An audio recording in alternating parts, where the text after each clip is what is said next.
Hello बच्चों, let's read this question. The question says IUPAC name of. हमारे पास ये compound दिया गया है, हमें बताना है इसका आईयूपीएसी नेम क्या होगा। Option A but 2 ene 2 3 diol, option B pent 2 ene 2 3 diol, option C 2 methyl but 2 ene 2 3 diol, option D pent 3 ene 3 4 diol. The key concept for this question is IUPAC nomenclature, right? Now IUPAC naming लिखने का जो हमारे पास basic जो structure रहता है वो क्या रहता है। पहले हम लोग लिखते हैं प्रीफिक्स। सबसे पहले हम लोग क्या लिखते हैं, प्रीफिक्स। प्रीफिक्स में हमारे पास क्या आता है, जो भी हमारे सब्स्टिट्यूएंट्स अटैच्ड होंगे, राइट, हमारी जो कार्बन चेन होगी उसे जो भी सब्स्टिट्यूएंट अटैच्ड होंगे उनके बारे में, राइट। फिर क्या आता है हमारे पास, फिर हमारे पास आता है रूट वर्ड। फिर हमारे पास क्या आता है, रूट वर्ड हमें बताता है कि एक्चुअली जो हमारे पास पेरेंट चेन है, जो हमारे पास मेन कार्बन चेन है, उसमें कितने नंबर ऑफ कार्बन प्रेजेंट है, राइट, उसमें कितने नंबर ऑफ कार्बन प्रेजेंस है, राइट। जैसे हमारे पास मेथ होता है, मेथ मतलब 1 कार्बन, एथ मतलब 2 कार्बन, प्रॉप मतलब 3 कार्बन, राइट, ब्यूट मतलब 4 कार्बन, राइट। नेक्स्ट हमारे पास क्या आता है, नेक्स्ट हमारे पास आता है primary suffix. Primary suffix, primary suffix हमें क्या बताता है, प्राइमरी सफिक्स बताता है the degree of saturation, right. हमारे पास एल्कीन है, एल्काइन है या एल्केन है, ये हमें बताता है कौन, प्राइमरी सफिक्स।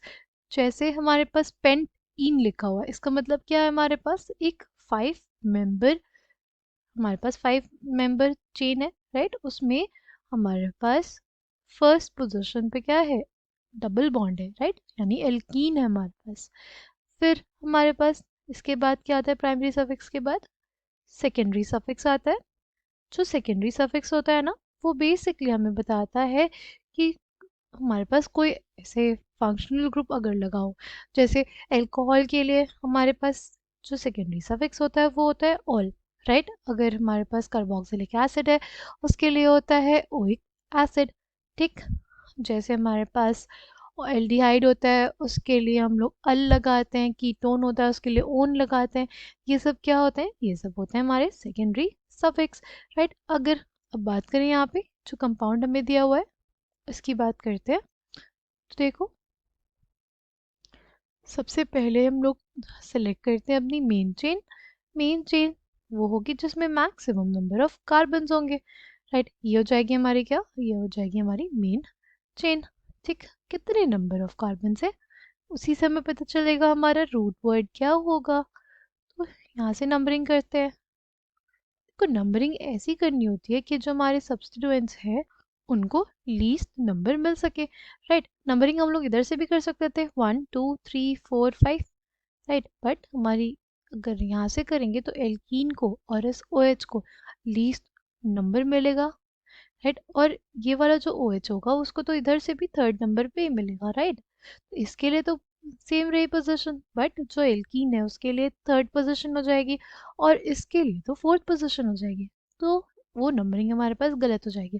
नंबरिंग हमेशा उस साइड से होगी जहाँ से हमारे पास जो सब्सटेंस लगे होंगे उन्हें लीस्ट नंबर मिलेगा, राइट। अब ये हो गया हमारे पास, हमने देख लिया कि सेकंड पोजीशन पे क्या आ रहा है, OH आ रहा है। थर्ड पोजीशन पे OH आ रहा है। टोटल टोटल 5 कार्बन है चेन में। रूट वर्ड हमारे पास क्या हो जाएगा, पेंट हो जाएगा।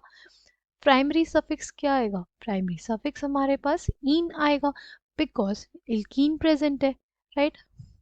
अगर बात करते हैं क्या कोई प्रीफिक्स होगा हमारे पास, इसमें एज सच कोई प्रीफिक्स हमें देखने को नहीं मिल रहा है, राइट। हमारे पास सेकेंडरी सफिक्स होगा क्योंकि OH आ रहा है, ऑल आएगा। सिंस 2 OH है इसलिए डाई ऑल आएगा। तो अगर हम इसका नाम लिखना चाहें तो क्या हो जाएगा, इसका नाम हमारे पास हो जाएगा pent, which is the root word. किस पोजीशन पे हमारे पास एल्कीन है, सेकेंड पोजीशन पे, राइट। किस पोजीशन पे, सेकेंड पोजीशन पे, पेंट 2 इन। फिर हमारे पास ऑल है, किन दो पोजिशंस पे? 2 3 डाई ऑल, 2 3 डाई ऑल। कौन सा ऑप्शन करेक्ट हो जाएगा? हमारे पास option B will be the correct answer for this question. I hope you understood it well. Thank you, now the